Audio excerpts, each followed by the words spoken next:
Welcome to Bits of the Gospel today. Nourish your spirit with reflections on the Gospel.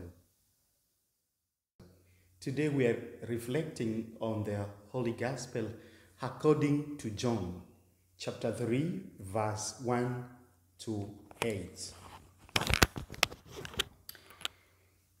The Gospel tells us there was a Pharisee named Nicodemus, a ruler of the Jews, who came to Jesus at night and saying to him, Rabbi, we know that you are a teacher who has come from God, for no one can do these signs unless God is with him. Jesus answered and said to him, Amen, amen, I say to you, no one can see the kingdom of God without being born from above. Nicodemus said to him, how can a grown person, once grown old, be born again? Surely he cannot re-enter his mother's womb to be born again, can he? Jesus answered, Amen, amen, I say to you, no one can enter the kingdom of God without being born of water and spirit. What is born of flesh is flesh, and what is born of spirit is spirit. Do not be amazed that I told you, you must be born from above. The wind blows wherever it wills, and you can hear the sound it makes, but you do not know where it comes from or where it is going. So it is with everyone who is born of the Spirit.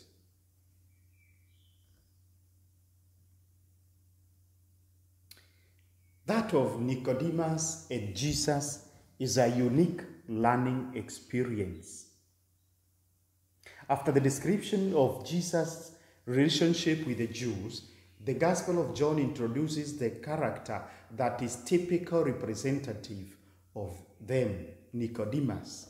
He is a remarkable man who will later defend Jesus in John chapter 7 verse 50 and bury honorably the body of Jesus after his death in John chapter 19 verse 39 onwards.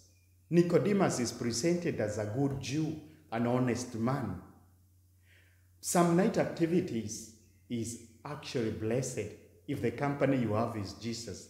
That of Nicodemus was a night activity. Blessed. How?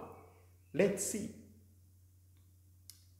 Between Jesus and Nicodemus is a dialogue. It seems Nicodemus did not intend to interrogate Jesus in the manner of the Pharisees who were trying to trap him. He came even without a question. He is genuinely interested in seeking and deepening his faith. So he refers to Jesus as Rabbi.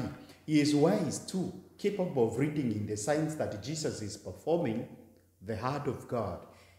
And he can tell that God is with him. Nicodemus actually represents those people who genuinely seek the Lord. And Jesus captures the depth of this man, representing all men who genuinely wants to deepen their faith.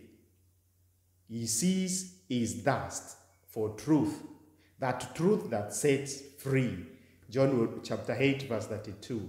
And this truth, at last bit of it, is Jesus himself as presented in John chapter 14.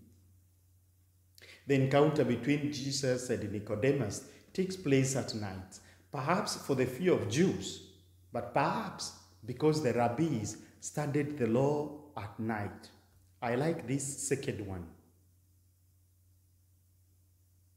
They studied the law at night. It is a time to stay with the Lord.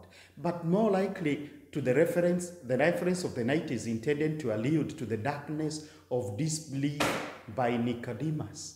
On the contrary, Jesus' dialogue with the Samaritan woman takes place in the 6th hour in John chapter 4, verse 6, in full day, at the time when the sun blazes most, that's when that dialogue takes place. In John's Gospel, chronological indications have a theological significance, have a teaching behind them. They are not mere references to time and context. To discover the mystery of Jesus and adhere to his person, you need to be born again from above. The dialogue goes around that. It develops on this misunderstanding, to be born again from the mother and to be born from above, from God. Jesus has to clarify, or better has to teach this new thing, this new way of being generated or being born. And then seeing the kingdom of God and entering into the kingdom of God. In the Gospel of John, these two expressions means experiencing the saving presence of Jesus, entering into vital communion with his person, recognizing him in faith as the Messiah, the Savior, and the Son of God. And so the journey and this dialogue brings Nicodemus step by step to discovering that in front of him was not just a rabbi, but the Savior himself. And so Jesus explains to him this new motherhood, the motherhood of God, where God now in his spirit gives us this deep and existential faith in his incarnate Son, Jesus, faith that transforms every human being into a child of God. John chapter 1, verse 12 to 13. Human flesh, that is our human nature, in its fragility and brevity, in its weakness, can only generate carnal beings. The Holy Spirit, on the other hand, generates you spiritual beings, children of God. And that is the teaching that Jesus wants to bring down to Nicodemus. Faith in Jesus, the Son of God, is the product of the action of the Holy Spirit. The example of the wind, which the ancients were considering a true mystery, serves as an illustration of the theme, the need to be reborn in the Spirit. Even in nature, there are mysteries that seem to surpass our human mind. Scientists are still going on researching on realities that are surround us. It should not surprise us then that there are mysteries in God's actions, especially when this action is meant for our salvation. The fruit of the Spirit surpasses all capabilities of human nature, all our understanding.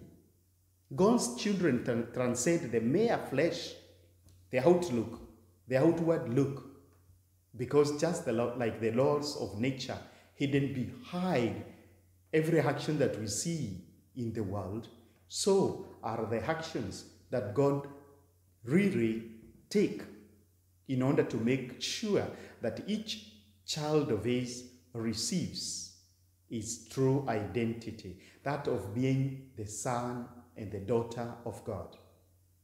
Now, my dear brothers and sisters, take this point, for example. Nicodemus, on one hand, has the need of understanding exactly what it means to be born in the Spirit. Today, it is much more urgent than yesterday for you and me to think that understanding the power of the Spirit in us is vital. Otherwise, we won't appreciate our identity as children of God. We will always be imagining, yes, I am a baptized person, and through baptism I am made the child of God, I'm made of the member of the Christian community, of the body of Christ, and so on. That said, but how about that lived? You need to experience continuously the power of the Holy Spirit in order for you to appreciate exactly what Christ Jesus means by being born from above. Because whoever has been born from above through the Spirit has that energy, that strength, that power always from above. Because anyway, the strength of God is the Spirit. And if you who have been born of the Spirit, you have that very strength of God in you. Look, for our own spiritual growth, we need to keep contact with that Holy Spirit, especially in the nights of our lives. I will always refer back to the nights of our lives, especially in this period when we are all feeling endangered. We are not feeling secure. There is always around, the news are talking about deaths, suffering due to COVID-19.